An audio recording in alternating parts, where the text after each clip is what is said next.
ہیں واپس اور ہمارے ساتھ ابھی اسٹوڈیو میں موجود ہیں حسنہ خٹک، سوشل ایکٹیوسٹ ہیں. سب سے پہلے آپ کو ان سے ملواتے ہیں. السلام علیکم. وعلیکم السلام. کیسی ہیں میم؟ جی ہم ٹھیک ہیں. اچھا حسنہ، آپ بتائیں کہ کیسا چل رہا ہے آپ کا سوشل ورک اور آج کل کن ایشوز پہ آپ زیادہ کام کر رہی ہیں؟ وقت تو بہت اچھا گزر رہا ہے، لیکن جن ایشوز پہ میں بات کروں گی وہ ہے بہت المیہ ہے کہ پاکستان میں، حالانکہ اور دوسرے ممالک میں ڈائیورس کی شرح، طلاق کی شرح بہت ہو گئی ہے، ہوتی رہی، لیکن پاکستان میں ایسا نہیں تھا.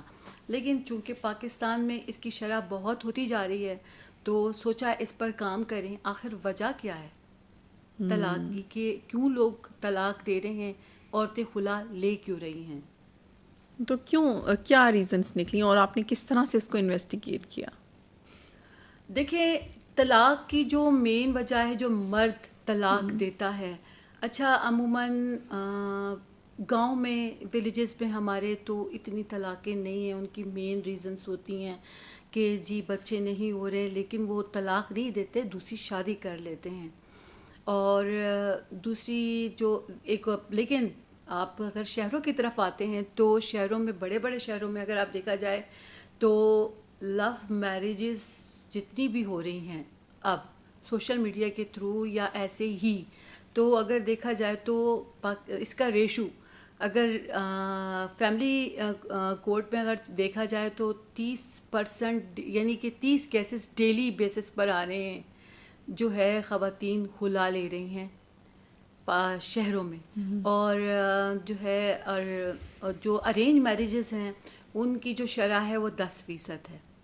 تو جو کہتے ہیں جی لو میرجز ہوں تو وہ بڑے پیار سے تو کر لیتے ہیں لیکن نبھا نہیں سکتے ہیں. تو یہ بہت بڑا المیہ ہے. اچھا، یہ پیار سے کر لیتے ہیں، نبھا نہیں سکتے ہیں، اس کی کیا ریزن ہے؟ سب سے بڑی ریزن یہ ہے کہ کوئی سٹوری آپ کے سامنے آئی ہو، کوئی ایسا؟ بالکل ایسے ہی ہے. ان کی جو ایک تو المیہ یہ ہے کہ ہمارے ملک میں تعلیم جو ہے وہ اچھی ہے، تعلیم اچھی ہے، لیکن اب تعلیم زیادہ ہو گئی ہے، تربیت کم ہو گئی ہے. مین ریزن طلاق کا یہی ہے اور خلا کا بھی یہی ہے. دوسری بات یہ ہے کہ میں نے دیکھا ہے کہ جو ہے خلا عورتیں اس لیے بھی لے رہی ہیں زیادہ تر، اسلام آباد کے اندر کی بات کر رہی ہوں خاص، کیونکہ ہم لوگ ادھر ہی رہتے ہیں تو میں اسی کی بات کر لیتی ہوں کہ یہاں 30 جو ہے کیسز ڈیلی بیسس پر 20 سے 30 کیسز فیملی کورٹ پہ جاتے ہیں، وہ خلا کی جو ہے وہ درخواست دے رہی ہوتی ہیں.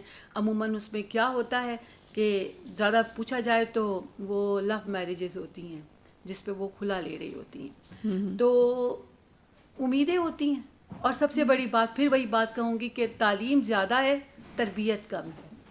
اگر آپ میں، اور دوسری بات یہ کہ باتوں کو طول دیتے ہیں یہ لوگ، یعنی کہ جو بھی رشتہ ہے اگر باتوں کو طول دیں گے تو وہ بڑھاوے کے بڑھتا ہے اور پھر طلاق کی نوبت آ جاتی ہے.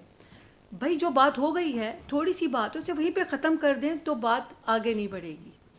یہ کیا کرتے ہیں، اور لو میرج میں یہ پوری رات شادی سے پہلے گپ شپ لگاتے ہیں. تو کبھی مطلب کسی کی 1 سال محبت ہے تو 2 سال محبت ہے یا 3 سال محبت ہے، زیادہ 6 سال محبت ہے. پھر جب وہ شادی کر لیتے، جب پوری راتیں ان کی گپ شپ میں گزر جاتی تو شادی کے بعد تو میرے خیال سے باتیں تو رہتی نہیں ہے. پھر تو ظاہر ہے آپ کو پتہ ہے حقیقت والی زندگی تو بالکل الگ ہے، کام بھی ہے، کمانا بھی ہے. تو یہ چیزیں پھر وہ جو لڑکی ہے وہ ایکسیپٹ نہیں کر پاتی ہے کہ پہلے تو پوری رات مجھ سے باتیں کرتے تھے یا گپ شپ ہوتی تھی، ایون شرٹ تک پوچھتے تھے کہ میں نے کون سی شرٹ پہننی ہے. تو ایک تو ان چھوٹی چھوٹی باتوں پہ ڈائیورس ہو جاتی ہے. یا میں نے ایک لڑکی سے پوچھا کہ میں جب کورٹ گئی، میں نے کہا یار آپ کو شادی کو ابھی مشکل سے 6 ماہ ہوئے، یو نو دیٹ